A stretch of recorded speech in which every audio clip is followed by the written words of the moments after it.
Hi எல்லோருக்கும் வணக்கம். Bigg Boss season 8 Tamil. So இந்த வீடியோவில் நம்ம ஞாயிற்றுக்கிழமை நிகழ்வுகளில் என்னென்னலாம் நடந்துச்சு அப்படிங்கிறத பற்றி தான் டிஸ்கஸ் பண்ண போகிறோம்.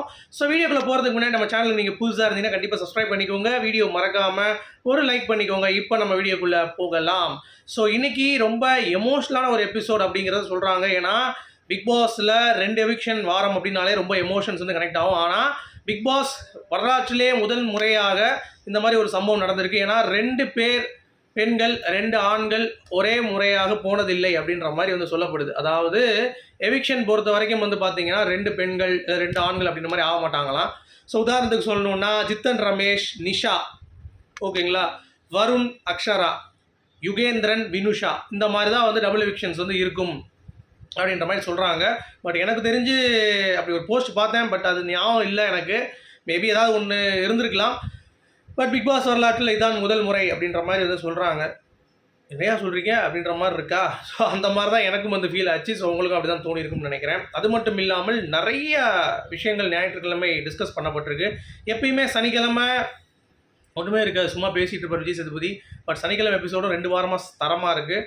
இன்னும் அதுக்கு போன வாரம் வந்து பார்த்திங்கன்னா ரொம்ப நேரம் இருந்துச்சு. பட் போன வாரம் கரெக்டாக இந்த வாரம் வந்து முடிச்சிட்டாங்க அப்படிங்கிறது தான். போன வாரத்தை மேட்ச் பண்ணி இந்த வாரம் வந்து கட் பண்ணிட்டாங்க.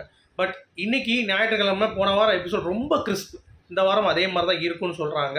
அதுவும் டிஸ்கஷன்ஸ்லாம் வந்து வேறு லெவலில் பண்ணியிருக்காரு. ஜெஃப்ரி கேப்டன்ஷிப் பற்றி பேசி அவன் ஸ்டாரை வந்து அவனே வந்து அந்த ஃப்ரேம் இருக்குல்ல, அந்த ஒட்டுற இமேஜ் அதை அவனே எடுக்கிற அளவுக்கு அவ்வளோ தூரம் வந்து ரோஸ்ட் பண்ணியிருக்காப்புல. அதாவது எதுக்கு ஒன்று கேப்டன் ஆகினாங்க, ஏன் பயஸ்டாக இல்லாமல் இருந்த, ஏன் வந்து பார்த்தோன்னா ஒழுங்காக பெர்ஃபார்ம் பண்ணல, நீ கேப்டனா, ஏன் கேப்டனாக பார்க்கல ஒழுங்கா அப்படின்ற மாதிரி ஏகப்பட்ட கேள்விகள். அதற்கு உதாரணம் இந்த மில்க் இஷ்யூ. நீங்கள் ப்ரோமோ 3ல் பார்த்துருப்பீங்கல்ல, கேர்டுக்கு அந்த எடுத்தாங்கல்ல நம்ம மஞ்சரி, அந்த இஷ்யூ. தர்ஷிகாவுடைய 2 food issue. ஒன்று வந்து நைட் இதுவும் கொஸ்டின் பண்ணப்பட்டிருக்கு, அடுத்த நாள் ரவா லட்டுன்னு சாப்பிட்ருக்காங்களா, அதுவும் வந்து கொஸ்டின் பண்ணப்பட்டிருக்கு. ஸோ இந்த மாதிரி 2 விஷயம் பார்த்துருக்காங்க. அடுத்து போகிற போக்கில் இந்த கோவா கேங் அடிக்கிற மாதிரி போகிற போக்கில் வந்து பார்த்தீங்கன்னா கோவா கேங்கை திருப்பி வந்து ஒரு அடி. இந்த 4 பேரையும், ஜெஃப்ரி, ரயான், சௌந்தர்யா மற்றும் அப்புறம் ஜாக்லின். அடுத்து சௌந்தர்யா ஜாக்லின் தனியாக ரோஸ்ட்டு. அது எதுக்குன்னு பார்த்தீங்கன்னா இந்த தர்ஷிகா கூட சண்டை போட்டதுக்கு தர்ஷிகாவுக்கும் ஒரு ரோஸ்ட்டு. இந்த மாதிரி ஏன் இப்படி வந்து பேசினேன் அப்படின்ற மாதிரி இனிமேல் பார்த்து பேசுங்க அப்படின்னு சொல்லிட்டு விஷால் தர்ஷிகா இஷ்யூவும் டிஸ்கஸ் பண்ணப்பட்டிருக்கு அப்படின்றாங்க. வேற லெவல் பலே சேதுபதி அப்படின்ற மாதிரி கண்டிப்பாக சொல்லி ஆகணும் போல். கலக்கிறாரப்பா அதெல்லாம் நோட் பண்ணுங்கப்பா அப்படின்ற மாதிரி தான் இருக்குது. செம சான்ஸே இல்லை அப்படிங்கிற மாதிரி தான் நம்ம கண்டிப்பாக சொல்லி ஆகணும். அதுக்கடுத்து நிறைய விஷயங்கள் இருக்குங்க. அதாவது ஞாயிற்றுக்கிழமை நிகழ்வுகள் அப்படிங்கிறதே தாண்டி அடுத்து எவிக்ஷன் 2 இருக்குது. சேவிங் ஆர்டர்ஸ் வந்து பார்த்தீங்க அப்படின்னா அப்படியே வரிசையாக பண்ணியிருக்காங்க. முதல் சேவ் ஆனது ஏற்கனவே தெரியும், ஜாக்லின் சௌந்தர்யா ஒன்றா சேவ் ஆயிருக்காங்க. சரியா, 2வது சேவ் அப்படிங்கிறது மஞ்சரியை சேவ் பண்ணியிருக்காரு. ஸோ இது வந்து ஒரு டஃப் ஃபைட் கிரியேட் பண்ணுறது தான் பிட்வீன் நம்ம மஞ்சரிக்கும் ஜாக்லினுக்கும் சௌந்தர்யாவுக்கும். ஸோ வேறு லெவலில் இருக்க போகுது அப்படிங்கிறது பார்க்க முடியுது. அதுக்கடுத்து 3ஆம் இடத்தில் 4ஆம் இடத்திலும் ரயான் அண்ட் நம்ம ராணவ சேவ் பண்ணியிருக்காங்க. அடுத்த ஹாட் சீட்டில் அப்படியே மூராவையில் உட்கார வச்சுருக்காங்க. அதில் லாஸ்ட்டாக வந்து பார்த்தீங்கன்னா முத்துக்குமார் அண்ணன் சேவ் பண்ணிவிட்டு ஆர்ஜே ஆனந்தியும் நம்ம சாச்சனாவையும் வந்து வெளியேற்றிருக்காங்க. ஆர்ஜே ஆனந்தி வெளியெடுத்திருக்காங்க. அடுத்து கொஞ்ச நேரம் கழிச்சு வந்து பார்த்தீங்கன்னா சாச்சனா வெளியெடுத்திருக்காங்க அப்படிங்கிறது தான் வந்து தெரியுது. ஸோ இதுதான் ஞாயிற்றுக்கிழமை. ஸோ இதில் வந்து ஏஞ்சல் டெவில்ஸ் அந்த பிரச்சனை கவர் பண்ணப்பட்டிருக்கு.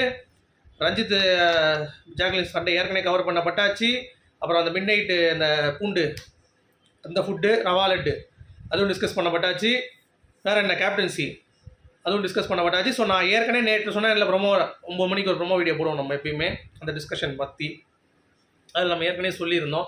கண்டிப்பாக இதெல்லாம் வந்து கேட்பார். நிறைய பேர் சொன்னீங்க அதெல்லாம் கேட்க மாட்டார் அப்படின்னீங்க. கேட்டார்ல விஜய் சேதுபதி, கேட்டாரா இல்லையா? அதுதான். ஏன்னா எல்லாத்துக்கும் கொஞ்சம் ஸ்டார்ட் வந்து கொஞ்சம் ஒரு மாதிரி தான் இருக்கும், எல்லாத்தையும் கேட்க முடியாது. இப்போ வந்து கொஞ்சம் தெரிஞ்சிருச்சு ஃபார்மேட். விஜய் சேதுபதி இப்படி தானே, அவ்வளோதானே, இனிமேல் இதை பண்ணிடுவோம். அந்த ஃபார்மேட்டை பிடிச்சிட்டாங்கன்னா அடுத்து வந்து பார்த்தீங்கன்னா அவங்க நல்லா வேல்யூ பண்ணிட்டு போயிடுவாங்கன்ற மாதிரி தான் பார்க்கணும்.